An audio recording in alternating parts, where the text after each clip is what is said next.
Hey guys, this is Adventure 250 from KTM. Apart from that silly looking halogen headlamp, the rest of the bike looks pretty sick. I mean, you won't find much difference in the bike apart from the cheap tires. Everything else looks quite similar, and I like the girth of this tank. It looks very nice. So the TFT is not colored on the 250. There is no adjustable lever, but the clutch is so light on this. The brakes feels quite nice. So build quality is almost same on both bikes, but let's see how the bike feels when I hop onto 390. Now 250 does not have that high grunt because I have ridden 390 before. I can relate it a little. The feel of the bike is quite nice. If I have to stand and ride, I still have to bend a little. It's not the what you call standard adventure format. It's more built for your seated position, but it's easily fixable by getting a bar raiser. So as in the standard format, it feels quite nice, but the engine is not that revvy. I mean, it has the peak power of 30 horsepower, but the engine is little slow to respond. I mean, it's not actively looking for you to throttle up and go fast. It does not behave that way. I need a nice open road, so I'll take a left here and join the bigger road. And the sound of this bike is literally can't be heard. Yeah. And rest of the hardware, at least the suspension, everything feels similar to 390, I guess. So once I hop on the 390, I'll tell you how much difference there is on the comfort wise on these bikes. But if you are looking for a cheaper alternative for adventure from KTM, I guess this is a good bike to look at, but you will be sacrificing a lot on the power side.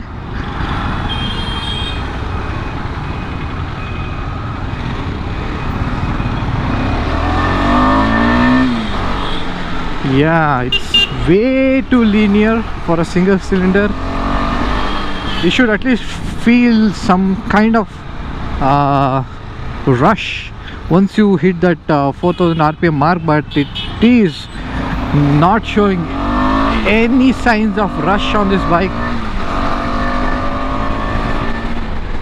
As you can see, it can go top at 4th gear in less than like 5 to 6 seconds. I hit 75, but I feel it's a lot more vibey than its alternative 390.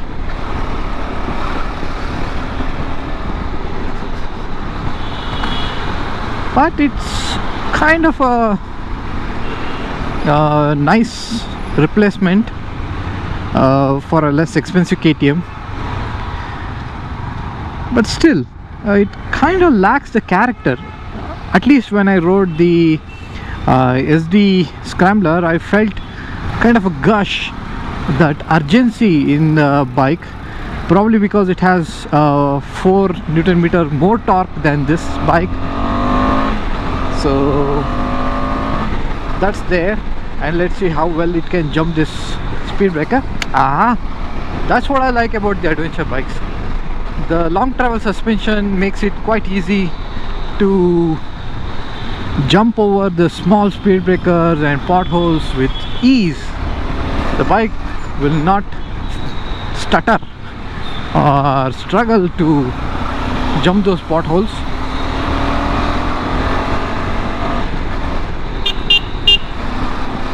The horn sound is okay compared to the previous generation, the Duke 201. That's pretty loud. This one is much quieter. I like it. The reason why I don't like loud horn is if it is not that strong, you can honk more frequently without feeling annoyed. So that's the thing.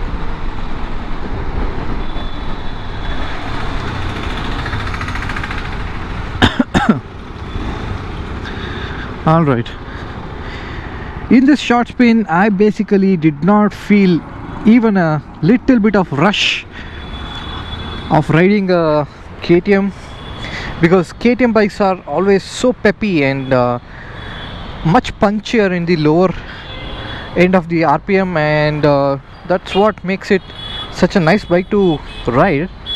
But this Adventure 250 is much of a turtle, because it's not in a rush, it's not showing that rush or the peppy revs. But I do like this white and orange color on the 250. The another color that they have is that blue and orange, blue and white, I guess. Yes, blue and white. I think that color would also look sick, but they don't have that color in the store. But to your eyes, this looks like beautiful, really beautiful color. The grips on these tires were okay. I won't say it was great, but since these are like your cheaper alternative from MRF, I guess they're okay for the price that you're paying, because it's easily replaceable. And yeah, apart from that, the brakes were fine. I think it's a Bybri, so it's a sub product from Bembo, so your brakes are good, no issues there. Alright, I'll hand over the key and ask for the 390.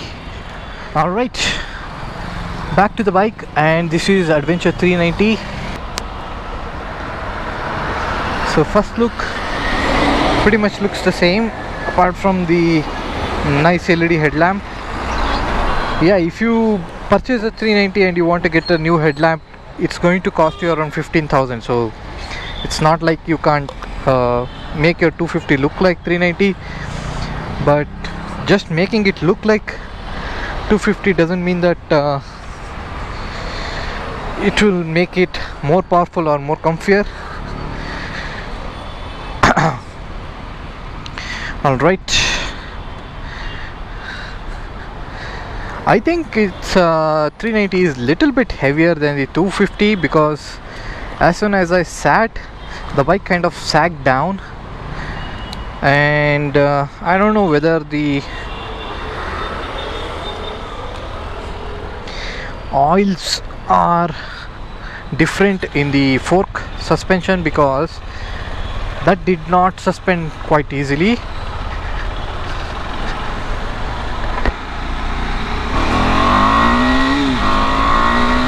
Now this is what I'm talking about. Yeah, that's the kind of urgency I'm always excited about KTM, but 250 does not have it at all. I mean, I haven't ridden the Duke 250 or anything, but I have ridden Duke 200 in different gens, like the older model, and somewhere in 2017-18. That bike has this rush. Probably it has to do with the sprocket and the hardware setup on the bike. Though that engine is not powerful, it has the torquey kind of fun element in it. I think the Adventure 250 lacks that, and KTM knows it, and still they haven't done anything about it. But as a rider, it's not a big problem if you are good with your garage skills or mechanical skills. you can easily replace with a bigger sprocket, and if and when required you can change the timer or the speed calculator. It needs some calibration, right? So you can do that to fix your mile calculator.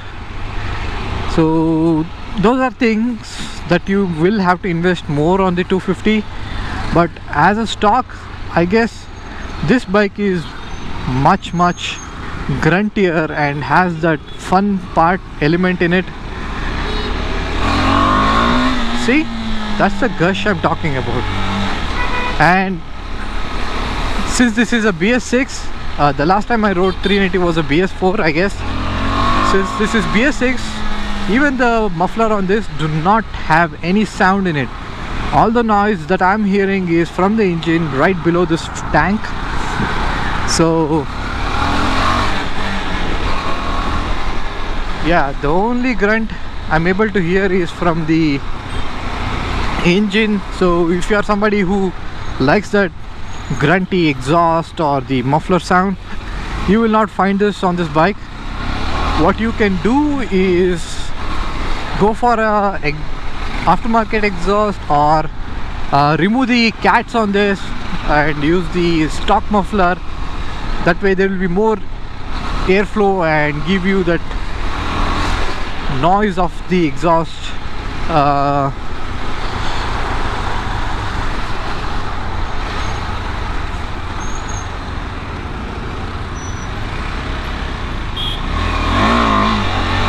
Oh, I almost popped a wheelie.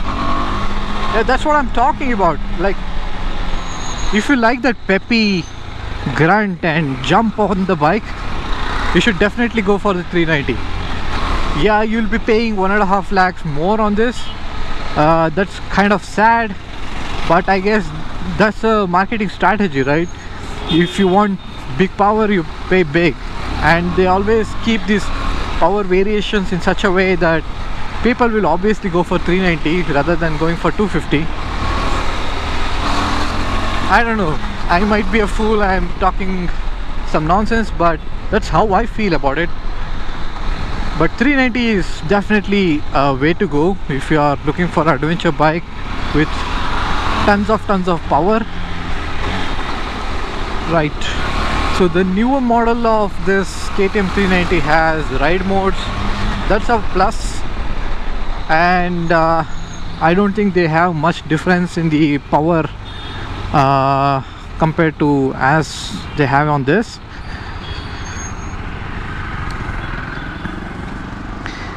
Yeah, like many reviewers says, I wish this foot peg was little flat profiled, because I mean for sitting and riding it makes it easy, but if you're standing and riding like in the off-road, or if you want to stand just in the highway to relax your thighs, it does not feel comfortable because it kind of slips in the front.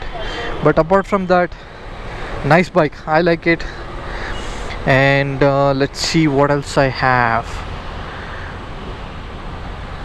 Trip data, motorcycle, let's see, set, ABS, and okay, so this is the previous model of 390 from the current one, so it does not have any of those ride modes or anything.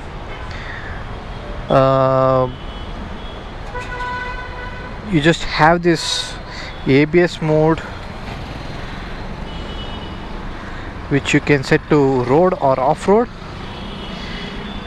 and the MTC you can just switch it on or off.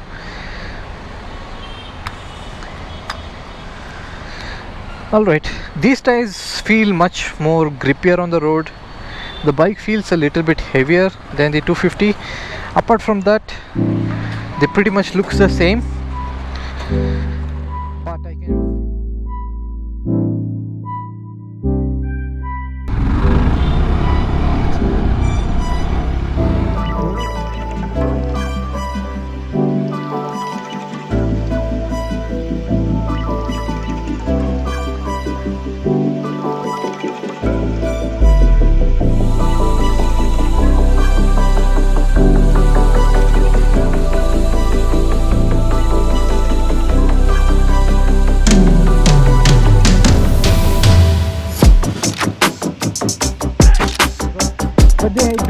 colors, and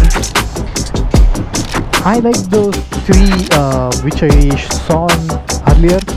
This one is good, but it kind of gives you like a modern-y look instead of the retro feel on the color.